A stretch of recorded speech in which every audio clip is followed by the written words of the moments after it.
In a landmark judgment, the Customs, Excise and Service Tax Appellate Tribunal, CESTAT, Chennai, has ruled in favor of MS Sino Import and Export Pvt Ltd and its director, dismissing allegations of undervaluation and misdeclaration in the import of raw silk and Tussa silk. The case involved claims by the Directorate of Revenue Intelligence, DRI, that the importer had misdeclared the origin and transaction value of silk imports from Uzbekistan, China, and Vietnam to evade customs duties. The tribunal found that the department failed to provide authenticated evidence, including certified export documents from Uzbekistan customs, and relied on unsigned invoices and unverified statements without following mandatory procedures under Sections 138B and 138C of the Customs Act, 1962.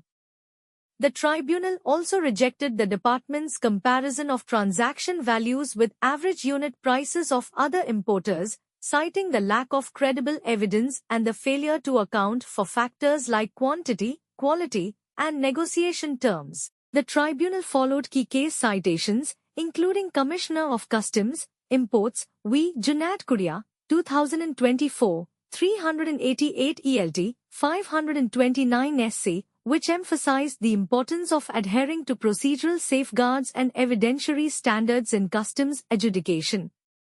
The judgment also referenced Century Metal Recycling Pvt Ltd v. Union of India, 2019 and Commissioner of Customs, Calcutta v. South Indian Television, P. Ltd., 2007, which established that undervaluation must be proven with concrete evidence and not mere suspicion. This ruling is a significant win for importers, reinforcing the principles of natural justice and transparency in customs investigations.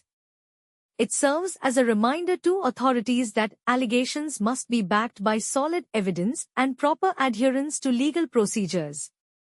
For any litigation support and legal advice, please send us an email at office@adrikalav.com.